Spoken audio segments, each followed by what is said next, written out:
Hey, welcome to Tabletop Skirmish Games. I'm Lee, and in this video we'll be taking a look at a size comparison with the new Rogal Dorn, comparing it to the Leman Russ and the Baneblade. So we've seen some really nice images lately for this new Rogal Dorn tank. It just looks awesome, and we've got some new rules as well from the Warhammer community site yesterday. So in this video we'll go through the size comparison, compare it to the different tanks, and have a look at those rules as well. But it just looks great. Here's one of the pictures we saw from the first reveal of the tank, and it's amazing. I love it. I think this is going to fit in so well with the army I've got already. The models maybe are going to clash a little bit with the size of my Cadians and with my Catachans, but I don't think that's a problem. I'll probably just close the hatches anyway, or swap out and use some of the older models, but I haven't decided yet. I'll wait until I get hold of the box set. But really nice images. This one is brilliant. I love seeing them coming up the road like this, and they just look great with the new Sentinels in the background. That looks like a new Chimera too. That's a different angle than we're used to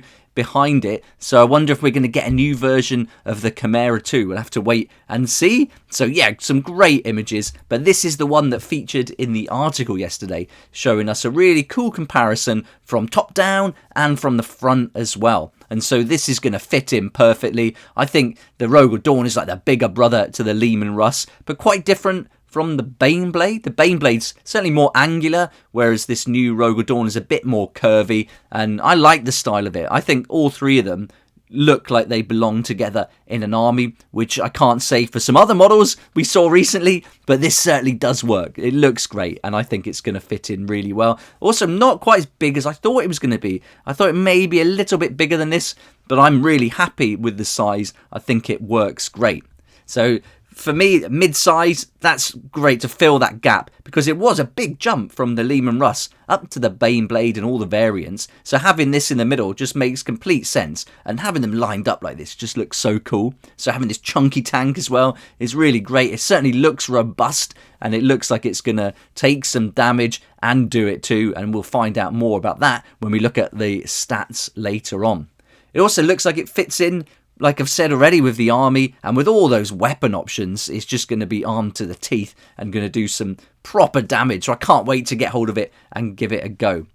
From the top down, you can get a nice image here to show you just how wide it is. So a little bit wider than the Leman Russ, not quite as wide as the Baneblade, but really filling that gap in between, and the cannon on top just looks awesome. So it's going to be a real menacing tank. It's certainly big enough to draw fire, attract the attention of the enemy, but also gives you a bit more option where maneuverability is concerned, because the Baneblade, although it's a great tank, having it so big on the battlefield, it takes up a lot of room. It's hard to move around, especially when you've got lots of terrain, lots of buildings to work with, whereas this new one now, this Rogal Dorn, is going to kind of fit in and give you a few more options, maybe easier to move through those gaps. But not as easy as the Leman Russ, but something in the middle is really nice. And of course, you can see all the weapons from the top down here, which I think is just fantastic.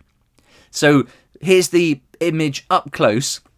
This is another one that we saw during the first reveal, and we can see that it's got track guards, it's got accessories, it's got all these weapon options, lots of them, as I keep saying, which is really awesome. But I'm really happy that it looks like they're including the accessories and the track guards in the set, whereas before we had to buy that separately for the Leman Russ, which added to the cost. Certainly if you've got a few of them, you're buying those extra sprues, and that's quite a lot of money. That really racks up. So although we're going to be paying a bit more for this because of the size, having those track guards included just makes a lot of sense, and it really should be included, shouldn't it? So yeah, I mean, I'm really glad they've done that. That's a really good move forward, and I can't wait to get it. Look, I mean, look at this picture, and this is the color scheme pretty much that I've gone with my army, so I can really get a good idea from this image how it's going to fit in.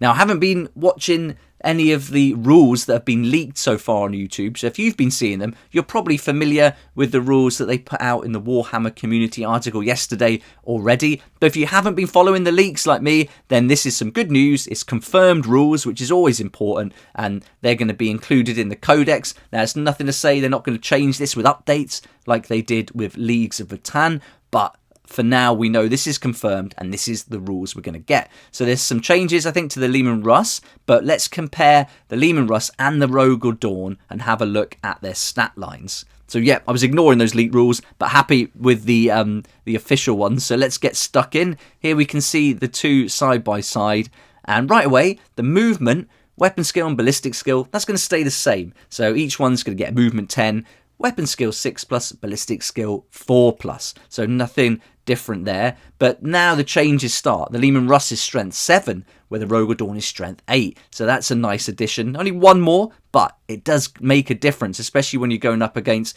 loads of other enemy units that are going to be strength 4. You're doubling them. So you're going to be hitting on 2s. Loving that. Then we've got toughness 8 for the Leman Russ. Toughness 9 for the Rogue Dawn. Again, having that extra toughness, super important, and that's really going to help, especially when you're being attacked by those las cannons. That's going to help you out a little bit. So I'm really happy that they've done that. Wounds 17 on the Rogue Dawn versus 13 on the Leman Russ. Another nice addition. Always want more wounds. Attacks the same. Leadership goes up to 8, so one more for the Rogue Dawn, and both saving on a 2+ there. And we're also going to get a new turret weapon rule. And this is going to apply to the Leman Russ and the Oppressor Cannon. So, you know, the two tanks are going to get this, which is brilliant. Now, this is a really good updated rule that I think makes a lot of sense in gameplay. So let's read through it. It's called the new turret weapon rule. And this allows tank turrets to target any enemies they want, even while locked in melee. So that's brilliant. It makes so much sense. You've got this turret weapon on the top. You're being attacked in melee. You can certainly still aim it from inside, take out other units. So now you're allowed to do that. You don't have to just attack the one you're engaged with melee with, so you can target other units on the battlefield. And so no more tagging and tying up the tanks now. That's going to really allow them to still keep firing from the turret weapons. So I'm really happy they've done that. But this I didn't expect. A nifty +1 to the hit rolls as a bonus. So I didn't expect to see that coming in. So I thought, if anything, because you're being attacked, you're a bit distracted. So it would be a -1 to the hit rolls from your turret weapons if you're going against other enemy units that aren't engaged in melee with you. So nice that they're adding a +1 as a bonus. I think that's really good, because now you're down... you're going to get more chance of hitting, obviously. So that's brilliant. Really happy that they've included this new rule as well. So it's just getting better for the Rogue Dawn tank as far as I'm concerned. Now let's have a look at the Leman Russ battle cannon and compare it to the Oppressor cannon on the Rogue Dawn tank. So range has gone up on the Rogue Dawn. The Oppressor cannon can shoot 90 inches, where the Leman Russ battle cannon is 72 inches. Now for me, I've been mostly playing games, 1,000 points, sometimes 2,000. And the range, I've never found an issue with the battle cannon. 72 inches can certainly get it out there. But you get this extra 18 inches from the Oppressor cannon. So if you shoot it diagonally across the large battlefield, you can really pin this back in your half right in the corner and target any other enemy heavy hitters that are trying to do the same thing. So nice to have that extra range. But for me personally, I don't think I'm really going to benefit from that. Nice to have, but yeah, I can't see it happening in my game where I really need that extra range. For the weapon type, both are going to be heavy D6 +3. So potential here for 9 shots, which is really nice. And it's always fun, I think, to roll the D6 and never know just how many shots you're going to get. So that's a nice one they've done there. Strength, armor piercing, and damage. Now this is where we're going to start seeing the differences between the two tanks. So the battle cannon has got strength 8, whereas the Oppressor cannon strength 10. Again, really nice to have that 10, because if you're going up against some enemy units that are now 5 or less, you're going to be double. You're going to be hitting on 2s. That's brilliant. AP -3 on the Oppressor cannon versus -2 on the battle cannon. That's nice too. And then a straight damage 4 for the Oppressor against the damage 3 for the battle cannon. So straight damage 4 is brilliant, especially if you're hitting on with 9 hits potentially. Damage 4 is great. So really happy with the stats they've included for the Oppressor cannon too. There's also some new rules for the Baneblade in the article, so we can see a comparison between the old stat line and the new one. So let's have a look at that. Right up to toughness, everything's going to be the same. So 10-inch movement, weapon skill 5+, ballistic skill 4+, and strength 9. But the toughness has gone from 8 to 9, and the wounds from 26 to 30. So that's brilliant, but everything else stays the same. 9 attacks, leadership 8, saving on a 2+. There's also a new rule for the Baneblade as far as points are concerned. This is brilliant. Your first 2 sponsons with las cannons and twin heavy bolters are included in the base cost. Now this is going to make it lots cheaper than before, so that's great. That's included, but you're going to have to put those extra sponsons on. Who doesn't want more guns? So you can still do that. You can put the extra 2 sponsons on, but they're going to cost you more points. But it does say that those are going to be cheaper too. So the Baneblade's got some nice buffs and a reduction in points. Oh, it's great. I mean, I can't wait for this. It's going to be so cool to have all these tanks playing together on the tabletop. So, brilliant news for Rogue Dawn. Not only does it look good, compares well to the other units, fits in with all the other tanks and the vibe of the army, it's also going to get some great rules as well. But all these different weapons that it comes with just look fantastic. Yeah, I can't wait for this. So cool. Now, let's compare it to another model, Lord Solar. So I went heavy on Lord Solar earlier this week. I just don't like the model. I can't imagine it fitting in with my army personally. You may like it, which is cool, of course. But for me, it's not going to work. So I've decided I definitely want the Rogue Dawn. 100% going to get that. Maybe even 2. But I think as to start with, let's chill out. Just get 1. And then I'm almost put off now from, well, I am put off now from my Cadian army set because of Lord Solar. And yeah, I went heavy on him with the She-Ra and the My Little Pony references. But I did a little poll online just to see if anyone else felt the same or different. And so we got 2.8 thousand votes, which is awesome. Thanks so much if you voted on this poll. This was on the YouTube community poll. And I asked, will you be adding Lord Solar to your army? And 37% said, yes, I love it.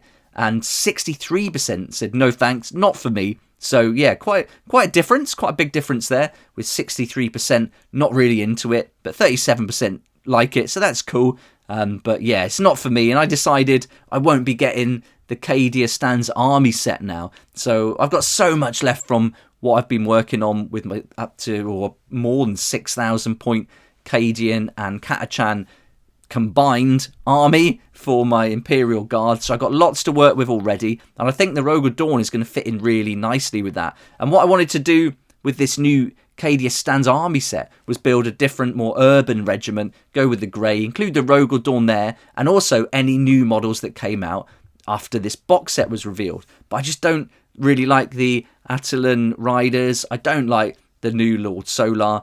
And so for me, I think I've got enough to be getting on with, and I really like the Catachans, even though they're from last century and a bit derpy looking. I still like them a lot. So yeah, I'm happy with what I've got. I'm going to hang on here. Now, there was some great models in there, though. I do like the new sculpts. I like the new size. I like everything about it, really, especially these artillery pieces. But I'll be looking to get these later on once I've completed my Imperial Guard army, got everything painted up, got the Rogue Dawn and the Codex separately. And then I think I could start looking at this. And I don't even think I'd use the troops that come with it because of that difference. Or maybe it would work. I don't know. So I'm going to just wait, be a bit patient. There's so much going on at the moment. So many cool models being released across all different games. I'm just starting to play Star Wars, getting into D&D big time. And Blood Bowl League has started at my club. Kill Team still going on. Warcry's moving up. We might be playing Age of Sigmar next year at the club too, and of course 40k. So yeah, so many things happening. I'm just going to chill out a little bit and focus on some of the other games because I got enough to get on with these. I also do not like the cover that's coming on the Astra Militarum Codex. The more I've looked at it since it was shown the other day with Lord Solar, yeah, it just doesn't do it for me. And this was the big appeal from getting that army set, was to get the Codex as early as I could and get the card set that came with it. But now, looking at this, I don't really want this on the cover. So I'm hoping when we get another Codex, because this is the special edition one that will come in that box set, we should get a different cover art for the Astra Militarum Codex later on when it comes out. So I'm going to be patient. I'm going to wait. I'm sure I can get the rules online later on anyway if I want to in the meantime, but the chances are I can just chill out and wait for the Codex anyway, and hopefully they'll change the cover, put something better on the front, and then yeah, I'll be more happy with that. So that's the plan at the moment. Add Rogue Dawn to the collection, and then I think with what I've got, it's going to look awesome anyway. So really cool. I mean, this picture again is just fantastic. They look great. They're going to fit in so well and be really fun to play. Looking at these rules now, I'm even more excited. I don't know about you. Let me know what you think in the comment section below. It'll be great to hear what you think about this new tank and the new rules that we've seen confirmed now. And yeah, what do you think they're going to be like to play? Let me know. Can't wait to read your comments. But that now sums up the size comparison, and we've had a look at the rules as well that have been revealed now, the confirmed official rules. So really excited to get playing, and I hope you are as excited as I am, and I hope you enjoyed this video too, and it was helpful to give you a good idea about what to expect from this awesome new tank. And if you're looking to pick up this tank, or certainly the Cadian army set when it comes out, please check out Firestorm Games. I'll put a link to their website in the description down below. They're sponsoring my channel, so a big thanks to them for that support. It really helps me to keep going with these daily videos, and I really appreciate it. And it'd be great if you could check out that link to their site. Also,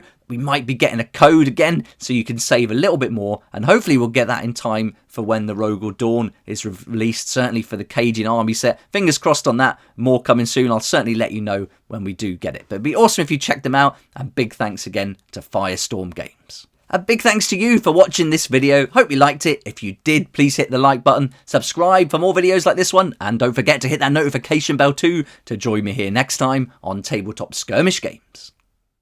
A shout out and thank you to all my Patreon supporters for supporting the channel right from the beginning. Really appreciate you, and thank you so much for the support. Couldn't do this without you. And if you'd like to be a Patreon supporter, please check out the link below.